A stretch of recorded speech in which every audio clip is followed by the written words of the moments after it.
Bismillahirrahmanirrahim. Assalamualaikum warahmatullahi wabarakatuh. Bertemu kembali dengan channel Pena Guru PAI. Alhamdulillah, apa kabar anak-anak? Semoga kalian senantiasa sehat walafiat dalam lindungan Allah Subhanahu wa taala. Anak-anak soleh dan solehah, pada hari ini kita akan belajar materi tentang memahami hikmah ibadah salat yang merupakan materi mata pelajaran pendidikan agama Islam dan budi pekerti kelas 3 semester 1. Sebelum kita mulai belajar, marilah kita berdoa. Semoga Allah memberikan kemudahan kepada kita dan ilmu yang kita pelajari tentang salat pada hari ini menjadi berkah dan bermanfaat untuk kita semua. Mari kita angkat kedua tangan kita dan tundukkan kepala kita. Bismillahirrahmanirrahim. Raditu billahi rabba wa bil islami dina wa bi muhammadin nabiyya wa rasula rabbi zidni ilman warzuqni fahman. Anak-anak sekalian, marilah kita memahami dulu apa arti ibadah salat. Salat secara bahasa anak-anak artinya doa.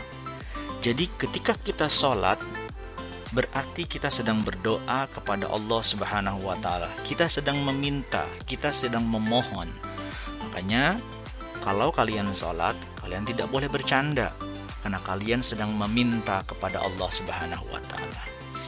Adapun secara istilah, salat itu adalah ibadah yang diawali dengan takbiratul ihram dan diakhiri dengan salam. Mana yang disebut dengan takbiratul ihram? Takbiratul ihram itu adalah ucapan Allahu Akbar. Jadi, salat itu adalah ibadah yang diawali dengan takbiratul ihram dan diakhiri dengan salam, yaitu ucapan Assalamualaikum warahmatullahi wabarakatuh sambil kepala kita menengok ke kanan. Dalil nakli tentang salat itu banyak sekali anak-anak di dalam Al-Quran. Salah satunya adalah di surah Al-Baqarah ayat 43. A'udzubillahi minasyaitonirrajim. Bismillahirrahmanirrahim. Wa aqimus salata wa atuz zakata warka'u ma'ar raki'in. Dan laksanakanlah salat, tunaikanlah zakat, dan rukuklah beserta orang-orang yang ruku.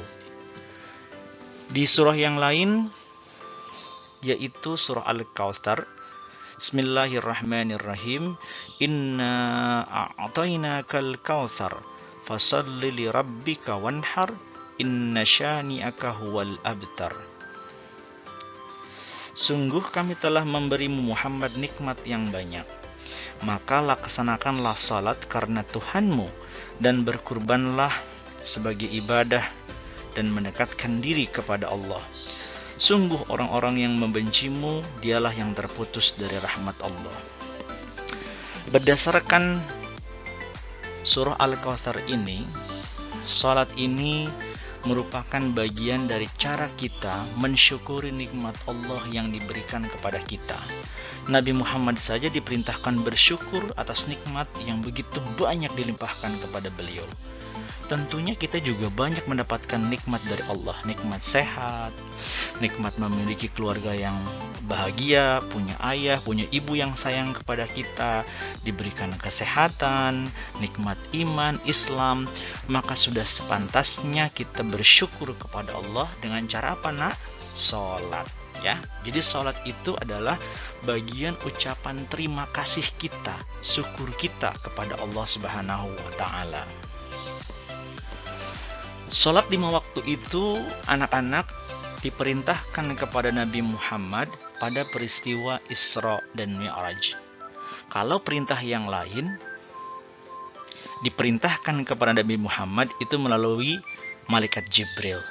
Tapi untuk salat, Nabi Muhammad dipanggil langsung ya ke Sidratul Muntaha, ke langit ketujuh sana, tempat bersemayamnya Allah, dan di sana Allah memerintahkan salat. Ini artinya salat itu merupakan hal yang sangat penting sehingga harus disampaikan secara langsung oleh Allah Subhanahu wa taala. Memangnya apa sih keutamaan salat dibanding ibadah yang lain? Kan ibadah dalam Islam kan banyak. Selain sholat, ada puasa, ada menunaikan haji, ada zakat, ada sedekah, ada infak. Apa sih keistimewaan dari sholat? Yang pertama adalah sholat termasuk rukun Islam yang kedua. Ya, jadi termasuk bagian dari rukun Islam. Yang kedua, sholat adalah amal pertama yang akan dihisab. Jadi ketika kelak ya kita berada di hari penghisaban, hari penghitungan setelah kiamat, amal yang akan diperiksa oleh malaikat petugas Allah Subhanahu wa taala itu adalah sholat. Ketika sholat seseorang itu baik, maka dia tidak akan diperiksa lagi ya amal-amal yang lainnya, langsung masuk surga. Tapi ketika sholatnya itu tidak baik, maka dia akan memeriksa amalan-amalan yang lain. Yang ketiga, sholat adalah tiang agama.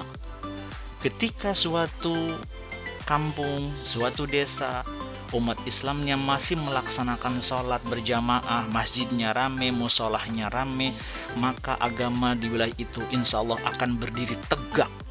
Karena sholat itu adalah tiangnya agama.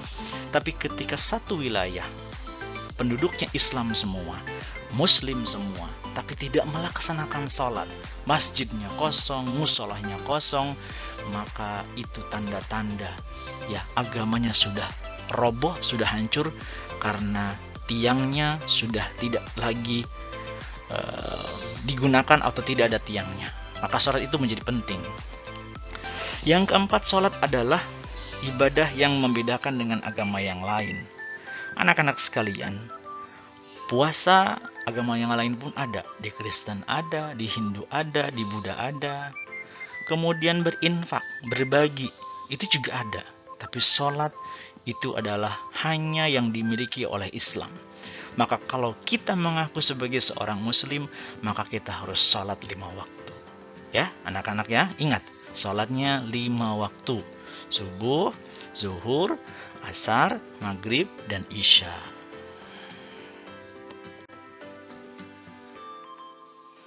Berikutnya kita akan bahas tentang syarat wajib dan syarat sah sholat. Nah, ini harus dibedakan ya. Syarat wajib sholat ada 5. Yang pertama adalah beragama Islam, 2 balik, ya, dewasa menurut agama. 3 adalah berakal, artinya sehat pikirannya. Yang keempat, suci dari haid dan nifas, artinya tidak sedang berhalangan untuk perempuan. Kemudian sadar, tidak sedang tidur. Ya, artinya orang yang sedang tidur, kemudian dia belum sholat, orang sekitarnya tidak tahu, maka tidak wajib, ya, sampai kemudian dia bangun, ya. Kemudian syarat sah sholat, ya, yang pertama adalah suci dari hadas dan najis, 2 menutup aurat, kemudian 3 menghadap kiblat, 4 telah masuk waktu sholat. Kalian bisa lihat perbedaannya, ya, syarat wajib dan syarat sah sholat. Kemudian rukun sholat, ya, ada 13.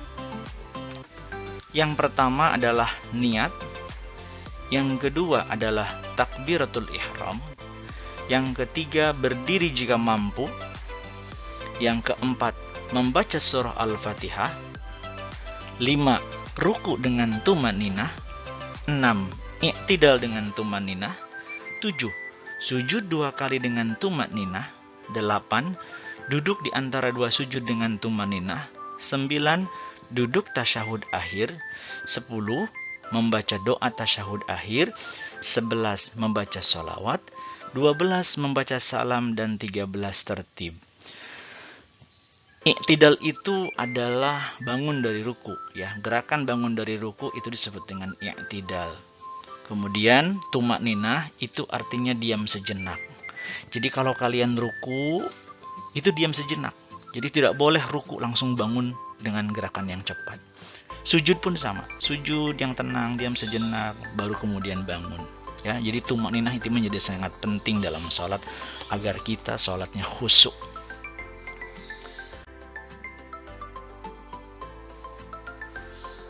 Yang terakhir kita akan membahas tentang hikmah ibadah sholat. Apa hikmah dibalik sholat yang kita lakukan? banyak sekali anak-anak. Yang pertama adalah mendekatkan diri kepada Allah. Dengan kita rutin melaksanakan salat 5 waktu, yang merupakan bagian dari rasa syukur kita kepada Allah, juga itu dalam rangka kita mendekatkan diri kepada Allah. Kemudian yang kedua, selalu mengingat Allah, sehingga kita jauh dari perbuatan maksiat, jauh dari keinginan untuk melakukan keburukan, karena selalu ingat Allah dengan melaksanakan salat rutin 5 waktu. Kemudian dengan salat pun disiplin waktu. Karena apa? Salat itu adalah ibadah yang sudah ditetapkan waktunya. Subuh pagi hari, zuhur siang, asar sore, kemudian maghrib menjelang malam. Ya. Dengan kita melaksanakan salat, kita insya Allah akan menjadi orang yang disiplin. Yang keempat, membiasakan hidup bersih. Bagaimana tidak? Setiap kita mau salat, kita diperintahkan untuk berwudu. Sehingga dengan berwudu itu menandakan Islam itu adalah agama yang mencintai kebersihan. Ya, sehingga kita insya Allah akan menjadi pribadi yang terbiasa hidup bersih. Kemudian yang kelima, hidup tertib dan teratur. Salat itu rukun terakhirnya adalah tertib. Jadi tidak boleh saling mendahulukan. Ya, dalam salat kita terbiasa bersab, ada yang di sab pertama, sab kedua, kanan kiri, rapih, ya. Jadi orang yang rajin salat insya Allah akan menjadi orang yang hidupnya tertib dan teratur. Kemudian bersikap rendah hati. Salat berjamaah itu ada yang menjadi imam dan menjadi makmum. Makmum itu harus mengikuti imam. Ya. Kemudian siapapun yang datang duluan pasti akan berada di saf paling depan. Ya, siapapun itu, maka itu akan menjadikan kita orang yang rendah hati, sama saja di hadapan Allah Subhanahu wa taala. Tidak ada yang lebih mulia. Meskipun seorang pengemis datang duluan, dia berada di saf depan. Ada pejabat, orang yang kaya datang, tapi belakangan dia harus ada di belakang. Semuanya sama di hadapan Allah Subhanahu wa taala. Orang yang melaksanakan salat dengan rajin, insya Allah akan menjadi orang yang sangat rendah hati. 7. Membina persatuan dan kebersamaan. Ya, apalagi kalau kalian sering sholat berjamaah, itu akan membina persatuan dan kebersamaan sesama umat Islam, sesama saudara kita. Kemudian hati menjadi tenang dan tentram. Bagaimana tidak? Kita setiap hari menghadap Allah, meminta kepada Allah, berdoa kepada Allah, pasti hati kita akan tenang dan tentram. 9. Memelihara diri dari perbuatan dosa. Karena kita selalu mendekatkan diri kepada Allah, maka kita akan terhindar dari perbuatan keji dan mungkar.